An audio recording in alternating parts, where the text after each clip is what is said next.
So today we're going to be unboxing and checking out a device from BenQ called the ScreenBar monitor light. Now, a quick disclaimer before we jump into this video. They did send me this product. They hit me up and asked me if I wanted to check it out and do a video on it. And I was definitely intrigued. I'll explain why in just a second. I'm not getting paid for this. It's not a sponsored video. I just got a free product out of this. I wanted to check this out for one reason, because whenever I'm not making content, whenever I'm not gaming, or whenever I'm maybe between matches, even in multiplayer games, or, you know, while a video renders or something, I'm always reading, whether it's actual books or comics. I'm always reading something. And one thing I noticed is that with the typical kind of lights that I have in my office area, I get a lot of glare. Now, the selling point about this ScreenBar monitor light is that there is no glare. It's a great light to sit on top of your monitor to save desk space and all that good stuff. That will light up anything that you need lit up on your desk, whether it's just to see your desk for whatever reason, to write, to read, whatever it is. So we're gonna unbox this thing, and then we're gonna set it up and we're gonna discuss it. So it is worth noting before we crack this open that you can see you basically just, you know, kind of clip it together. You clip it on the edge of your monitor with the counterweight. It just sits there, and then it uses a USB plug-in and all that good stuff. So the box just slides out as so. I'm going to toss this aside. We're going to go ahead. We're going to open it up. Now with BenQ, I've used a lot of their monitors and things like that in the past, and I've always found that their monitors have been really good quality. So I was definitely really interested in checking this out. This is some very interesting packaging, by the way. I just want to show you guys this before we continue to crack into it. So it actually has listed the clip. This is the USB cable, you know, all that stuff. It's basically all labeled in this packaging. So we're just gonna go ahead, we're gonna take it out. This counterweight, I will say, it has some heft to it. I don't know, but I'd be willing to say that this is probably one to 1.5 pounds. It has some heft for sure. Yeah, everybody loves that, let's be real. So we have the light, right? You can see the light right here, right? We have the buttons on the top. So you can see, I don't know if you can actually tell, but we have some buttons there. And so we have like the brightness, the temperature, the power, and all that good stuff. And then of course the USB plug right in the back, which is not focusing, but that's okay. So as far as the USB cable goes, you can see kind of how long it is here. This is basically put in half.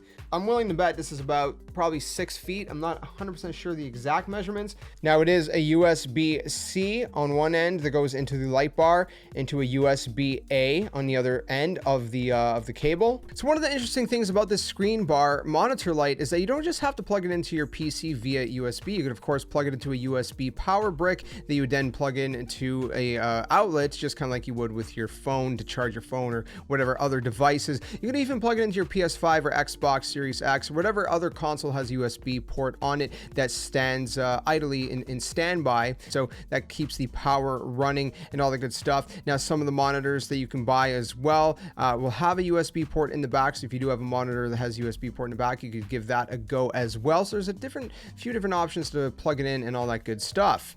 Now the buttons themselves are interesting because they're actually not buttons, they're touch, so they're just touch sensors, so you don't have to click anything. It's literally just, like I said, a touch sensor that you just touch, and then the button kind of functions in that way, whether it's the power, whether it's the temperature, the brightness, or whatever else. Now regarding the other buttons besides the power, the temperature obviously will cycle through more of warmer colors, more of cooler colors. So of course warmer colors gets into a more kind of orangish kind of tint, and then with the cooler colors you have more of kind of a blue and a little bit of kind of variations in between the two, which is really nice to have. As far as the brightness goes, I was cycling through them and I noticed there's about 7 or 8 different brightness settings, from kind of a dimmer setting all the way to a brighter setting and everything else in between. So you can of course go through those settings to see whatever brightness suits your needs best for your setup, and it's just nice that you have a few different kind of options to kind of cycle through as far as the brightness and the temperature goes as well. Now as far as glare goes, that actually reads right. The description of this thing says that it's a no glare kind of light, so it's not going to have any glare on your monitor. So even though it sits above your monitor, it's very interesting how that works. It doesn't kind of cast any kind of glare on your monitor whatsoever. And the kind of monitors I have are IPS monitors, which typically have a little bit more of a glossy look to them. And so even with those kind of monitors and displays, I found that there was literally no glare whatsoever. The glare would be on other things around, right, that I want actually lit up, but thankfully not on my monitor. So just as the description reads, it actually does work just as that.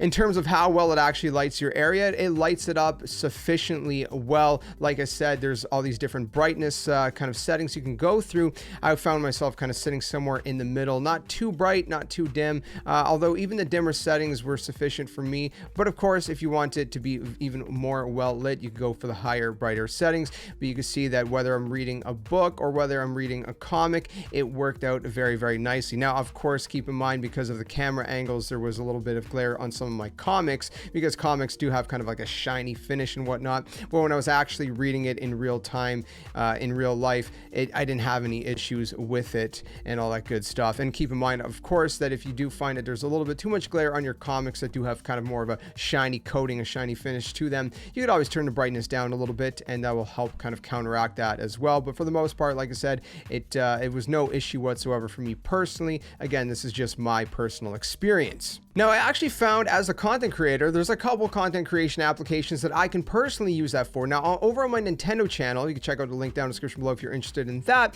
I like to sometimes do Pokemon card openings, TCG openings. And so what I found that is, if I use this light, it actually lights up the cards a lot better, and it gives it a little bit better lighting for that camera, where I'm kind of, you know, opening the cards and kind of cycling through all the different cards and all that good stuff. So it kind of gives it a little bit more of a professional look in that way for me as a content creator opening Pokemon TCG packs. Or you can use it for whatever else. If you're using kind of a camera from, you know, kind of the top down, it lights up your desk space a little bit better. Whether you're doing an unboxing of something or showing anything off that would be on your desk, it would work well for that as well. So all in all, this thing is actually sleek. It's compact. It's very easy to use. I like that they're just kind of touch buttons. That's kind of cool. I don't think it's a big deal whether they're clicky buttons or not, but I think the interesting thing and the good thing that they are touch and not clicky is the fact that if they were clicky, you would need more pressure to push on them. And because it's sitting on top of your monitor, that could either make your monitor go down, obviously, if your monitor is kind of adjusted to be a little bit higher up, if you do have an adjustable monitor, that is, or of course it can kind of, you know, just put things out of whack. So the fact that it is touch means all you gotta do is give it a really light touch to, you know, make the buttons actually activate. So that's really nice as well. So what I will mention really quick is that while I was editing this video, I did notice that my little kind of demonstrations of with the light on and with the light off and cycling through, my camera didn't pick it up as well as I was hoping for, unfortunately. So you could still notice that if you do pay close attention, first of all, on the outskirts of the kind of surroundings of my comic or my books or whatever, that it's more well lit. And the other thing that I noticed is that there's a better, more richer contrast. At least that's what it looks like on video. So that's kind of the things to look for. But I will say that in real time kind of practice, it definitely does work. And I wish that I could pick it up a little bit better, a little bit more accurately on camera for you guys, so you can see exactly what I'm seeing in real life. But unfortunately, I wasn't able to snag just quite that perfect shot for you guys. Just keep that in mind. All in all, I think this thing is really, really cool. I mean, if you want to light up your desk space, you want to save some space on your desk, so you don't want to have something like a lamp sitting on your desk or whatever else, this thing is really, really sleek. It casts plenty enough light. It adds no glare to your monitor. At least from my experience, I was actually shocked. I still don't know exactly how they managed to do that, because, you know, you would think that it would cast some glare onto your monitor to some extent, but I mean, looking at it, I see personally, I see absolutely no glare whatsoever, which is really, really interesting.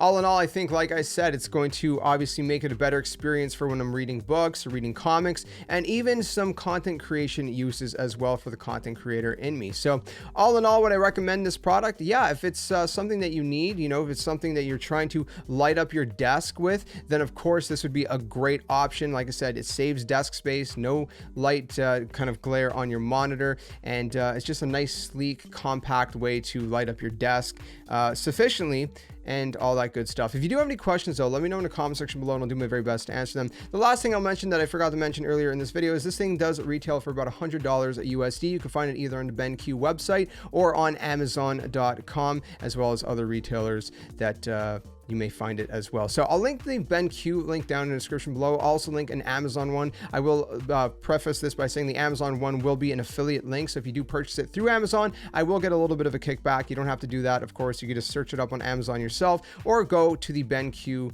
direct link down in the description. Huge thanks to BenQ for providing me a review copy, or not a copy, but a review unit of this ScreenBar monitor light. I actually liked it a lot more than I expected, and I was pleasantly surprised. And again, it was one of those things I just hadn't thought that I would have, I guess, had any use for until I really thought about it and said, hey, this is going to be great for reading books, comics, doing those Pokemon openings, other kind of things, you know, unboxing things on my desk and all that good stuff. So I like it personally. You can check it out, like I said, if you would like, and if you have any questions, let me know in the comments and I'll do my very best to help you guys out to answer any questions you have regarding this product. Thanks again to BenQ. Thank you guys for watching this video. If you're new, be sure to subscribe. We do a variety of content here on this channel, and I'll see you guys very soon in another one. Until then, my friends, stay safe, and I'll catch you guys later.